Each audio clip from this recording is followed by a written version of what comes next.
Vous écoutez le RTM, il est 13h à Bamako, la même heure partout au Mali.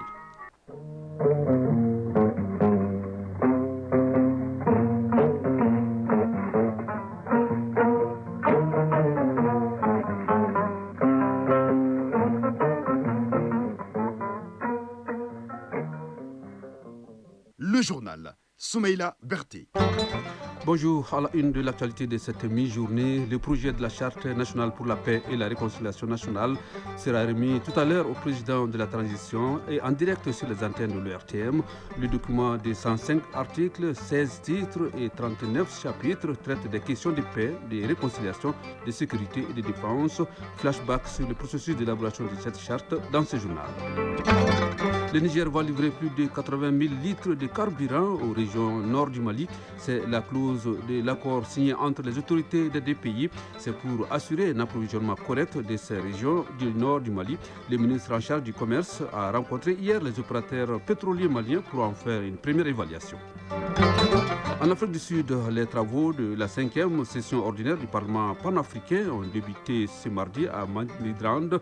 Une session qui durera jusqu'au 1er août se tient autour du thème justice et réparation pour les Africains et les personnes d'ascendance africaine. Et puis les sports Afro-Basket féminin 2025, les aides-dames sont en pleine préparation à Abidjan où elles ont battu hier en amical les Lions du Sénégal. Avec Seragatou Cissé, il sera également question de football féminin CAN Maroc 2024. Au menu du jour, les demi-finales, à suivre bien d'autres sujets d'actualité sportive en fin de journal. Voilà pour les titres. Soyez les bienvenus dans ce journal. Le ministre de l'Industrie et du Commerce a rencontré hier un groupement d'importateurs de carburant pour les régions du nord du Mali. Objectif, faire une évaluation de l'accord signé avec les autorités nigériennes pour la livraison de plus de 80 000 litres d'essence et de gasoil à ces régions. Cet accord avait été obtenu grâce aux efforts des autorités maliennes afin d'assurer un approvisionnement correct de la partie septentrionale de notre pays. Reportage Mamadou Fane.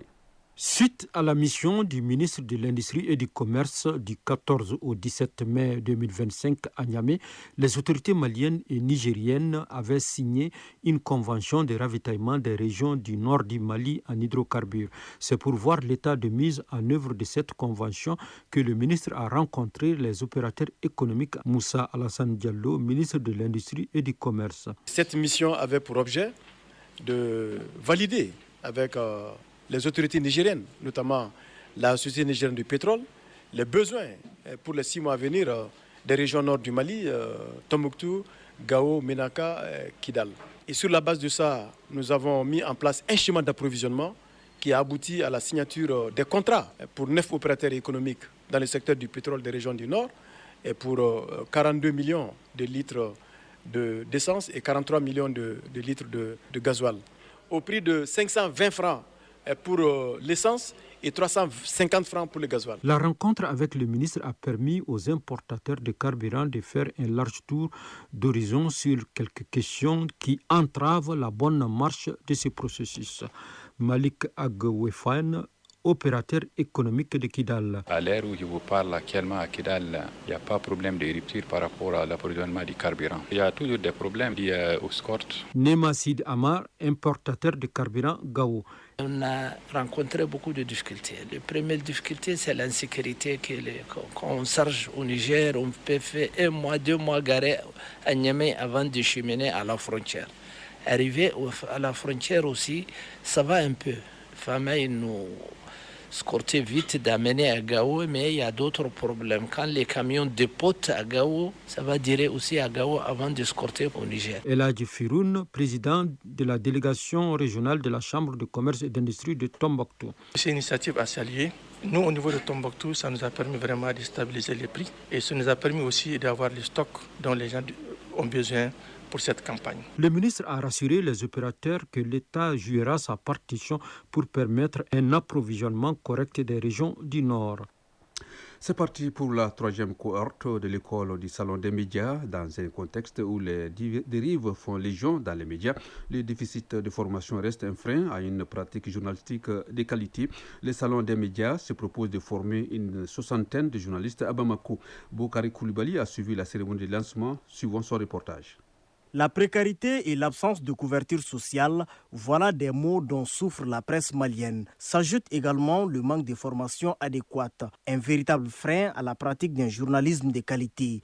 Dans un contexte marqué par les dérives, le manque de professionnalisme et d'éthique dans le traitement de l'information, le Salon des médias se veut une sentinelle. Une formation est donc initiée au profit de 60 journalistes venus de divers horizons. Issa Kaba Sidibé, président de la commission d'organisation du Salon des médias. Ils recevront des modules essentiels pour affiner leurs pratiques, l'éthique et la déontologie du métier. S'inscrivant dans cette dynamique, le ministre chargé de la communication a insisté sur la nécessité de se former avant d'informer.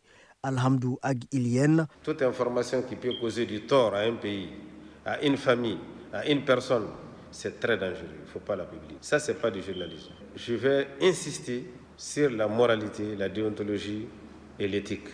Regardez les premiers articles de l'essor des radios Mali. C'était souvent des enseignants, des moniteurs d'agriculture qu'on avait amenés. Mais puisqu'ils avaient une éducation politique, ils étaient moralement bien assis, ils savaient ce qu'il fallait dire. Parce que le journalisme, proprement dit, c'est trois choses. C'est chercher l'information, vérifier l'information une fois qu'elle est confirmée et la porter à la connaissance du public. Et c'est là où la moralité de l'individu intervient.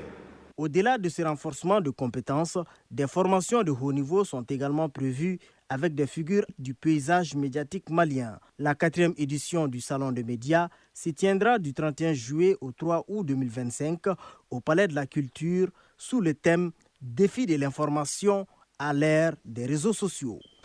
La sensibilisation des personnes vivant avec handicap sur les méfaits de la corruption, c'est l'objectif d'une journée d'échange à l'Institut national des jeunes aveugles du Mali.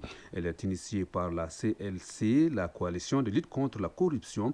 La rencontre doit permettre aux non-voyants de comprendre les valeurs d'intégrité, de transparence, de responsabilité et de dénonciation dans le cadre de la prévention de la corruption. On fait le point avec Ba Traoré. La corruption est un fléau qui constitue de nos jours le plus grand handicap au développement socio-économique aux yeux des responsables de la CLC, la coalition de lutte contre la corruption. Dans cette optique, les pensionnaires de l'Institut national des jeunes aveugles de Faladière sont les bénéficiaires de la journée d'échange sur le sujet. Ahmed Sekou Diallo, président de la coalition de lutte contre la corruption. Elle vise à leur fournir des outils adaptés pour reconnaître, dénoncer et combattre la corruption tout en renforçant leur participation citoyenne. Mamadou Thiam est responsable de la formation à l'Institut national des jeunes aveugles. La corruption qui est la source du sous-développement de beaucoup de pays. Et cette corruption a un impact vraiment néfaste sur la population non touchée par le handicap, à fortiori la population touchée par le handicap. Les débats devront permettre aux non-voyants de comprendre les valeurs d'intégrité, de transparence et de responsabilité. Ceci en vue de développer leurs compétences en matière de dénonciation et de prévention de la corruption. Aboubakar Konaté, conseiller technique au ministère chargé des relations avec les institutions. Elle rime vraiment avec une action de notre plan d'action, le plan d'action de la stratégie nationale de lutte contre la corruption. L'action est intitulée « Sensibilisation et information des conséquences et méfaits de la corruption ». La rencontre s'inscrit dans le cadre des activités de la Journée africaine de lutte contre la corruption célébrée le 11 juillet en Afrique depuis plus d'une décennie. Elle est organisée en partenariat avec le CEJ, c'est-à-dire le projet d'appui à la lutte contre la corruption pour et par l'égalité des genres. Direction 4e région où une session de formation sur l'entrepreneuriat féminin s'est tenue à Ségou. C'était autour des modules tels que la communication digitale, l'intelligence artificielle et la visibilité pour une association. La session était organisée en collaboration avec l'association Femmes Entrepreneurs Audacieuses du Mali. Ortem Ségou, Amidou Diallo. Plus d'une cinquantaine de femmes évoluant dans l'entrepreneuriat consolident leurs expériences. Un espace d'échange initié en faveur de ces femmes. Saran Koulibaly, présidente de l'association Femmes Preneurs Audacieuses du Mali. Promouvoir et renforcer l'entrepreneuriat féminin au Mali. Ce renforcement des capacités des femmes leaders est basé principalement sur la communication digitale, l'importance du réseautage, l'intelligence artificielle et la visibilité pour une association. Salif Sanogo, formateur. Le faire savoir, oui, mais le faire savoir correctement. Et pour cela, il faut savoir maîtriser les arcanes de la communication. On était dans le schéma de la communication classique qui était là, mais d'un coup, la communication digitale est arrivée. Et à peine on finit de s'adapter à cette communication digitale que nous faisons face aujourd'hui à l'intelligence artificielle. Les choses évoluent à la vitesse grand V et vous, en tant que femme entrepreneur, vous devez d'être prête. Fatoumata Diakté, participante. Ça nous permettra de vraiment nous situer parce qu'il y a beaucoup d'activités qu'on mène sans connaître exactement c'est quel genre d'activité. Au dire du sous-préfet central du cercle de Ségou, cette initiative à l'adresse des femmes entrepreneurs est à encourager. Cela pour assurer l'autonomisation des femmes. Ségou, Amidou Diallo et Karaboko Traoré pour l'ORTM. 13h10, l'actualité hors de nos frontières. Au Togo, les résultats provisoires des élections municipales du 17 juillet dernier donnent le parti au pouvoir, l'Union pour la République, en tête. Avec 75% des voix, il remporte plus de 2 tiers des 1527 sièges en jeu. Le taux de participation est de 55% sur plus de 4,5 millions d'électeurs. Ces résultats doivent encore être confirmés par la Cour suprême et plusieurs partis ont déjà annoncé qu'ils allaient contester ces chiffres. Ce scrutin s'est déroulé dans un climat assez tendu, marqué par des manifestations contre le pouvoir en place, ayant causé la mort d'au moins 7 personnes ces dernières semaines. En Afrique du Sud, le Parlement africain a ouvert sa 5e session ordinaire à Midrand, une session qui durera jusqu'au 1er août avec comme thème justice et réparation pour les Africains et les personnes d'ascendance africaine. Prennent part à cette session des chefs d'État, des parlementaires, des représentants de la société civile, tous réunis pour porter la voix des peuples africains sur les grands défis du continent. Pendant 10 jours, il y aura des séances plénières, des discussions de fond, des rencontres diplomatiques. L'enjeu, c'est de faire bouger les lignes, d'avancer vers plus de justice, mais aussi vers une intégration plus forte de l'Afrique. À Dakar, capitale de Bangladesh, un avion de chasse s'est écrasé hier en pleine journée sur une école, faisant 27 morts pour la plupart des enfants et près de 170 blessés. Le pilote âgé de 27 ans n'a pas survécu non plus. Il volait seul pour la première fois. L'avion aurait subi une panne en plein vol avant de percuter un bâtiment de l'établissement. Ce mardi, une journée de deuil national a été décrétée. L'armée a ouvert une enquête. Et puis, le président iranien annonce une nouvelle session de pourparlers avec la Russie prévue ce mercredi à Istanbul, en Turquie. L'objectif est clair, relancer un processus de paix complémentaire enlisé depuis des mois, mais des désaccords restent profonds. Cette annonce arrive après une nuit particulièrement violente en Ukraine. Plus de 400 drones et 24 missiles russes ont été tirés, certains sur Kiev, la capitale. Et retour à l'actualité au plan national dans une poignée de secondes. Le dossier de ce journal à présent, le projet de la Charte nationale pour la paix et la réconciliation nationale est prêt et sera remis aujourd'hui au président de la transition, le général d'armée Assimi Goïta. Il a été rédigé par une 50aine d'experts au terme d'un processus qui aura duré une année. Le document est composé de 105 articles, 16 titres et 39 chapitres qui traitent des questions intéressant la vie de la nation, paix, réconciliation, sécurité, défense, développement. La rédaction du document a été marquée par une approche inclusive adoptée par la commission qui a rencontré les institutions et les forces vives pour recueillir leurs contributions, observations et propositions. Il est l'une des recommandations du dialogue intermalien pour la paix et la réconciliation et retour sur le processus d'élaboration de la charte avec Chaka Kounaté.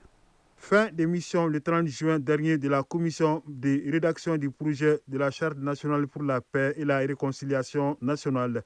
Après un an de dur labeur, car créé par un décret présidentiel en date du 28 juin 2024, le président du comité de pilotage Ousmane Issou Maïga et son équipe s'apprêtent à remettre le document final au président de la transition générale d'armée Assimi Goïta, une charte dont la rédaction a été marquée par l'approche inclusive.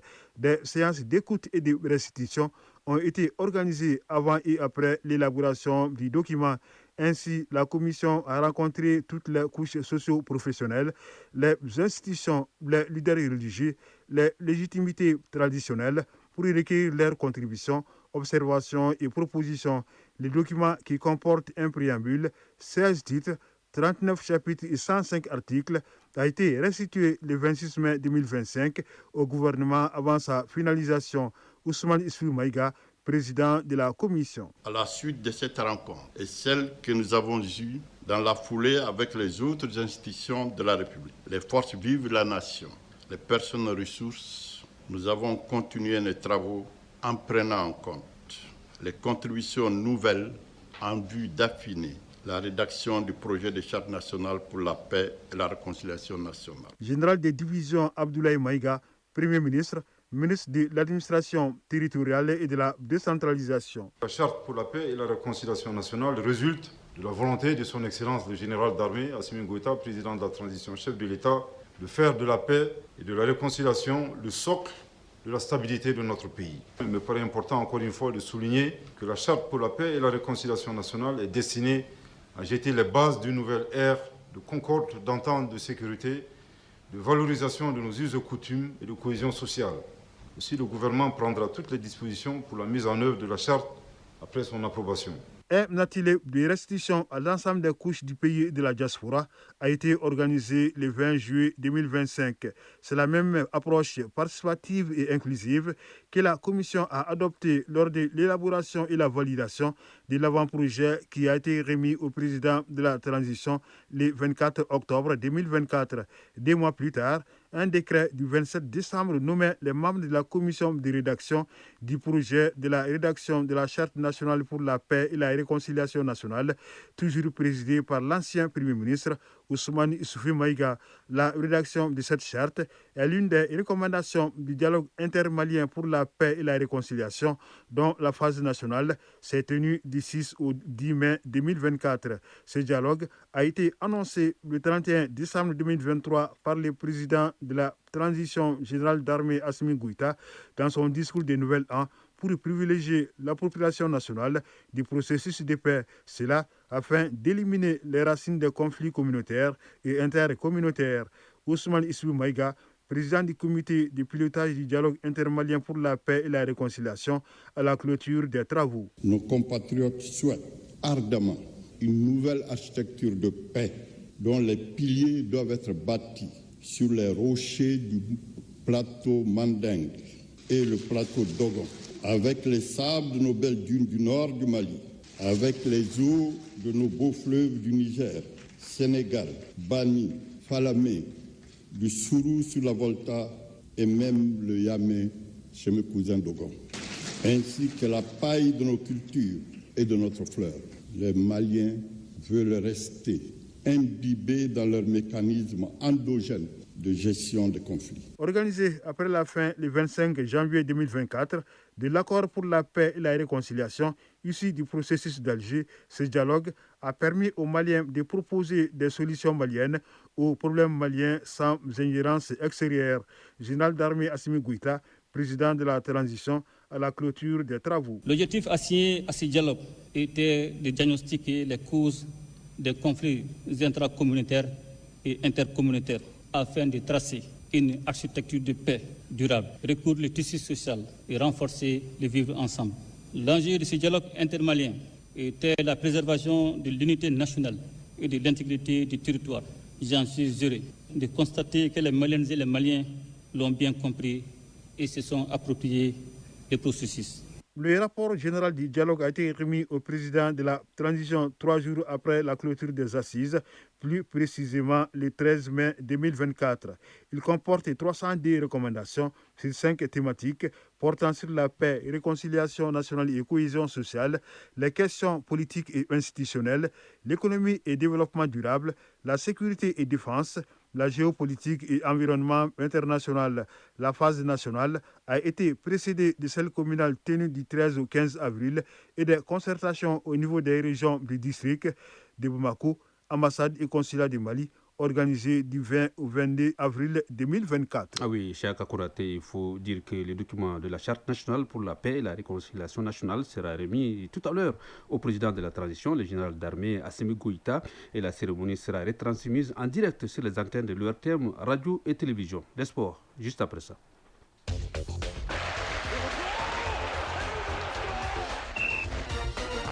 Bonjour, c'est Rakatou Sissi. Bonjour, Soumaïla Berti. Avec vous, nous allons développer l'actualité sportive de ce journal qui est d'ailleurs très riche. Afro-basket féminin 2025, les Aigles dames sont en pleine préparation à Abidjan. Hier, elles ont battu les Lions de la Teranga du Sénégal.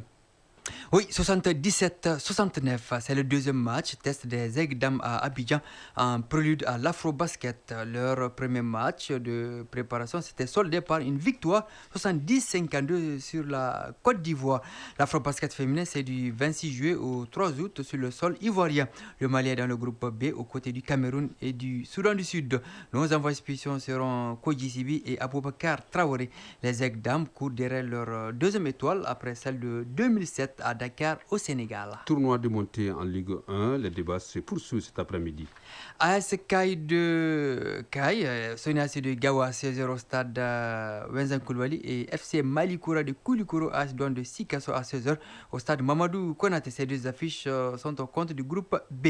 Quant à la poule A, c'est la deuxième journée. ATS de Kouro de Boubacar Amara Malé Diallo affronte Derby Academy au stade Mamadou Konaté à 18h15 dans le choc entre vainqueurs de la journée inaugurale. Et à la même heure au stade Wenzan Koulibaly, CF Balanzan de Ségou et le 8 FC, l'équipe de Tombouctou Football Club, est exemptée de cette poule A. CAN féminine Maroc 2024, c'est jour de demi-finale.